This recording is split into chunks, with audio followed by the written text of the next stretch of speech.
চাল দিয়ে এক আজব খাবার তৈরি হচ্ছে, তো সেটাই কিন্তু আজকে দেখাচ্ছি। আর এইটা যে কি হচ্ছে আমি কিন্তু সেটাও জানি না, মানে এর আগে কখনো দেখিনি এইভাবে তৈরি করতে। তো হঠাৎ কিন্তু গ্রামে আসছে এই মেশিনটা, তো সেই জন্য কিন্তু ইরার বাবাও ওখানে কিছু চাল নিয়ে গিয়েছিল। আর এই যে মেশিনটাও দেখিয়ে দিলাম, এই যে এর ভিতরে চাল দিচ্ছে, আর চালে কিন্তু একটু লবণ আর একটু পানি দিয়ে দিচ্ছে শুধু, আর কিন্তু কিছুই দিচ্ছে না এর ভিতরে। আর এই যে এতগুলো খাবার তৈরি করে নিয়ে আসছে, এইগুলো কিন্তু 700 গ্রাম চালের খাবার। শুধু কিন্তু উনি 700 গ্রাম নিয়ে গেছিলো, মানে আমি বলছিলাম যে বেশি নিয়ে যাওয়ার দরকার নেই, কি না জানি কেমন লাগবে, তার কোনো ঠিক নেই, চালগুলো আবার নষ্ট না হয়ে যায় সেজন্য। তো উনি এনে কিন্তু নিজে নিজে আবার ওগুলো ভরে নিচ্ছে। যদি একটু হাওয়া লাগে তো তখন কিন্তু আমার নরম হয়ে যাচ্ছে। এইটা মানে খেতে কেমন স্বাদ সেটাও আপনাদের বলে দিচ্ছি।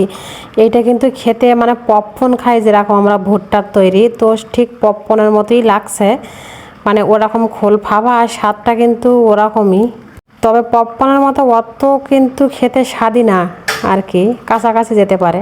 তো যাই হোক, এই মেশিনটা কিন্তু কাল বিকালে আসছিল, আর আমি এই ভিডিওটা কিন্তু কাল বিকালেই করে রাখছিলাম, তো সেইটা কিন্তু আগে দেখিয়ে দিলাম। তো তারপরে কিন্তু বরাবরের মতো প্রতিদিনের মতো যে কাজ ঘর গোছানো, তো সেটাই করতে আসছি প্রথমে। তো এখন কিন্তু বেড টেড সব ভালোভাবে গুছিয়ে নিচ্ছি ঝেড়ে, আর বালিশগুলোও কিন্তু ভালোভাবে গুছিয়ে নিয়েছি, আর এখন কিন্তু ঝাড়ু দিয়ে নিচ্ছি। আর বাবা পুকুরে ছিল, তো উনি হঠাৎই এসে বলল আমাকে যে রাস্তায় দেখো অনেক লোক আসছে। তা আমি ভাবলাম যে কি জন্য, তো বললো চাল দিয়ে নাকি খাবার হচ্ছে। তো আমি কথাটা শুনে একটু অবাকই হয়েছিলাম যে চাল দিয়ে আবার এইভাবে শুকনা চালের কি খাবার হতে পারে। তো যাই হোক, ঘর বাড়ি কিন্তু গোছানোর পরে মাঝামাঝির কাজটা করে নিতে আসলাম। আর যেহেতু আজকে কারেন্টও নাই যে মোটরে পানি উঠিয়ে ধোবো, আর এইখানে একটা ড্রাম রাখতাম, আমি আগে পানি ভরে রাখতাম, কিন্তু আমার ইরার জন্য আমি আর ভরে রাখতে পারছি না, কারণ উনি এসে এত পরিমাণে মানে কি বলবো, ওতে যে বিরক্ত শুরু করছে, মানে ওর ভিতরে গিয়ে পড়ছে ড্রামের, কখন না জানি কি হয়ে যায়। তো সেই কারণে কিন্তু ড্রামটা উঠিয়ে রাখছি, কারণ বাচ্চা কাচ্চা সবসময় কিন্তু চোখে চোখে রাখা যায় না, এর জন্য যতটুকু সাবধানতা অবলম্বন করা যায় ততই কিন্তু ভালো।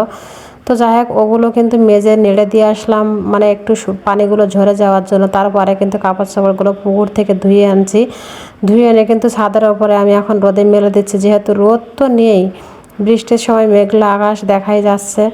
তো যাই হোক, ওখান থেকে এসে কিন্তু উচ্ছে কেটে নিচ্ছি, আর আলু এটা দিয়ে আজকে রান্না করবো, মানে উচ্ছের ঝোল। আর এইখানে কিন্তু একটা পাত্রে আমি পানি নিয়েছি, কারণ উচ্ছেগুলো কেটে যদি পানির ভিতরে এভাবে ডুবিয়ে রাখেন তাহলে উচ্ছের তেতো কিন্তু অনেকটাই কমে যাবে। আর আপনি এটা দিয়ে কিন্তু অনায়াসে তরকারি রান্না করে খেতে পারবেন, মানে বিকাট তেতো এটা আর লাগবে না। তো যাই হোক, আমি ওগুলো কেটে ধোয়ার পরে কিন্তু রান্না করতে চলে আসছি, আর এই যে চিংড়ি মাছ দিয়ে রান্নাটা করে নিচ্ছি। তো আলু দিয়ে কিন্তু ভালোভাবে কষিয়ে নিচ্ছে, আর আলুটা কিন্তু আগেই আমি একটু হাফ সিদ্ধ করে নেবো, সেজন্য পানি দিলাম। তো সিদ্ধ করার পরে যখন বলক চলে আসছে তখন কিন্তু আমি এর ভেতরে উচ্ছেটা দিয়ে দিয়েছি।